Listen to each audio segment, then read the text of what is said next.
Prime Minister, you're announcing the ban on Russian diamond imports and other sanctions on additional for G7 individuals or companies linked to Putin. Do you expect other G7 countries to follow you this weekend? What's your message to Putin?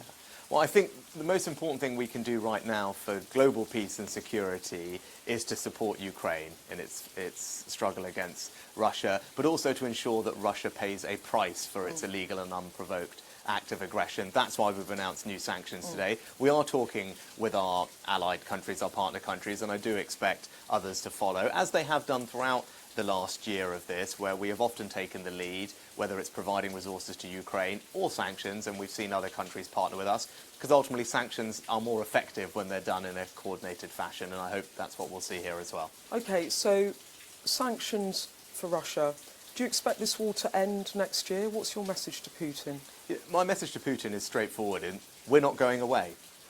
Russia has conducted an illegal, unprovoked act of aggression by invading Ukraine, and Russia needs to know that we and other countries remain steadfast in our resolve to support Ukraine, not just in the here and now with the resources it needs to defend itself, but for the long term as well. And one of the topics of conversation I'll be having and have been having with my fellow leaders is about the longer-term security agreements that we put in place for Ukraine to deter future Russian aggression and make them realise that they should just withdraw their forces. OK, Prime Minister, why is bringing down overall net migration numbers so important to you? Because it's something that we said we would do in our manifesto. I know it's important to the country, but I also know that tackling illegal migration is the country's priority, and that's why one of my 5 priorities is to stop the boats. Part of our ability to do that is cooperating with other countries, which is why I was pleased this week that we've opened up negotiations with the EU for our border agencies to cooperate more closely. And that practical cooperation will help us break the criminal gangs, tackle illegal migration and to help stop the boats. And Prime Minister, is overall net migration numbers going up or down? Well, we'll see when the latest numbers are reported, but my clear goal is to reduce the levels of legal net migration, whilst at the same time focusing relentlessly on stopping illegal migration, and that's why one of my 5 priorities is to stop the boats. And what were net migration numbers last year?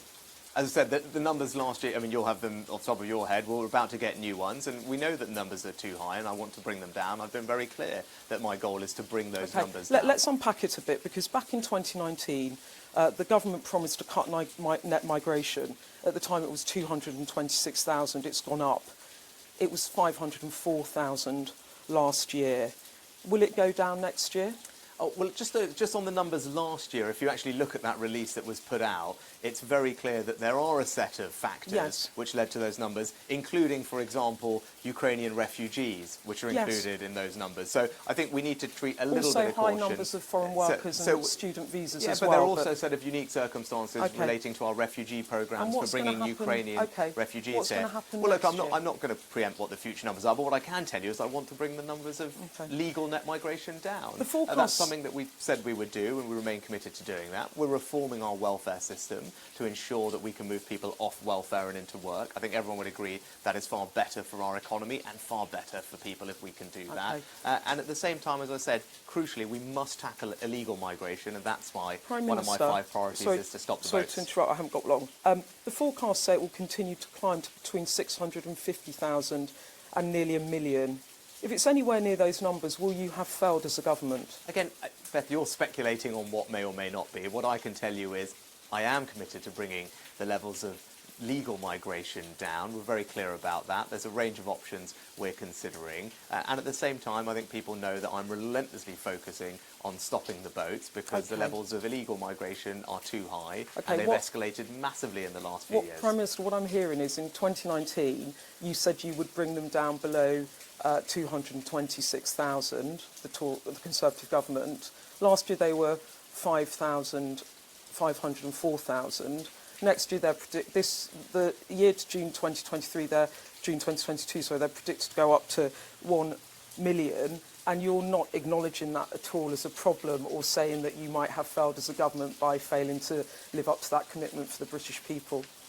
What I'm not acknowledging is the specific figures because we don't know them yet, and it wouldn't be right to speculate. Well, will you acknowledge what I can say, as we've already said, is that the levels of legal migration we want to bring down. I've been very clear about that. I mean, I'm absolutely committed to doing that. There's a range of options that we're looking at. I do think the numbers last year were impacted by the fact that we welcomed Ukrainian refugees to the UK, which is something I think we're all collectively proud of. Let me put it this way then. Let's try and get a commitment out of you. Do you commit to bringing them back down below 504,000 by the next general election? As I said, I'm committed to bringing down the levels of net migration that I've inherited, and I'm relentlessly focused on stopping the boats. That's one of my 5 priorities, and we're doing absolutely everything we can to do that too. Do you accept that by the next election you might not be able to bring them down below 500,000? Again, I'm focused on bringing down the levels of legal migration, but I am also completely focused as one of my 5 priorities on stopping the boats, and I think that is the country's priority when it comes to migration. It's tackling illegal migration, it's stopping the boats. That's why we're passing new laws in Parliament, cooperating with other countries and returning over 1,000 illegal migrants to Albania. I think what viewers might see is that in 2019 there were 224,000.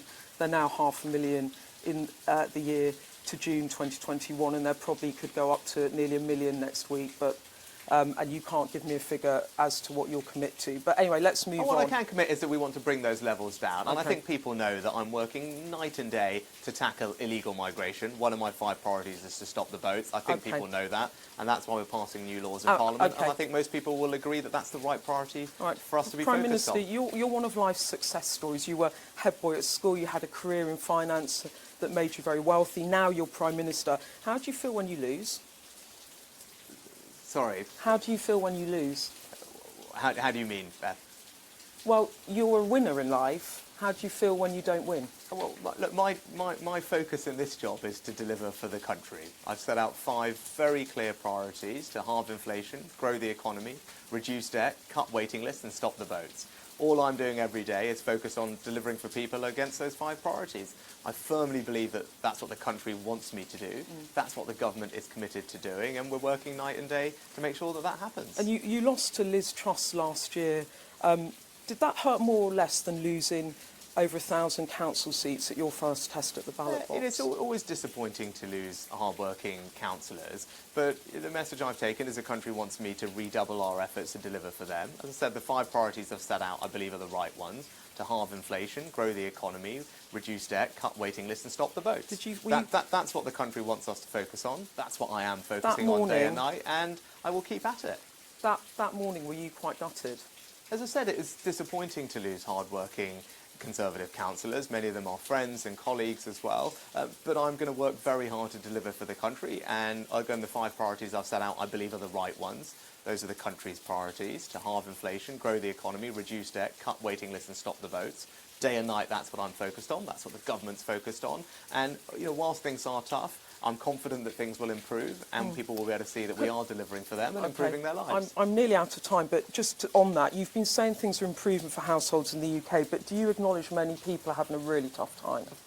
I always acknowledge that. I literally just said it as well. Of course it's a tough time at the moment. The number one challenge that families are facing is with the cost of living. That's why my first priority is to halve inflation.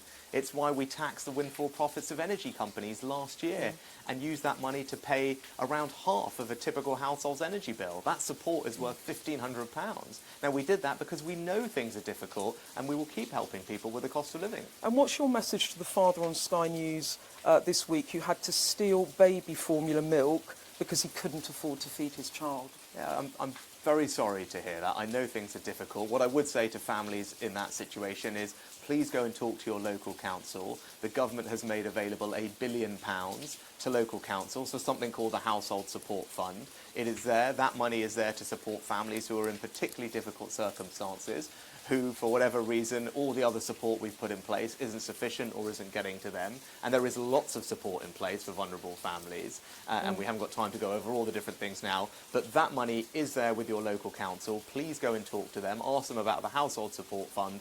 The government has given councils £1 billion to help families who are vulnerable and need that extra help.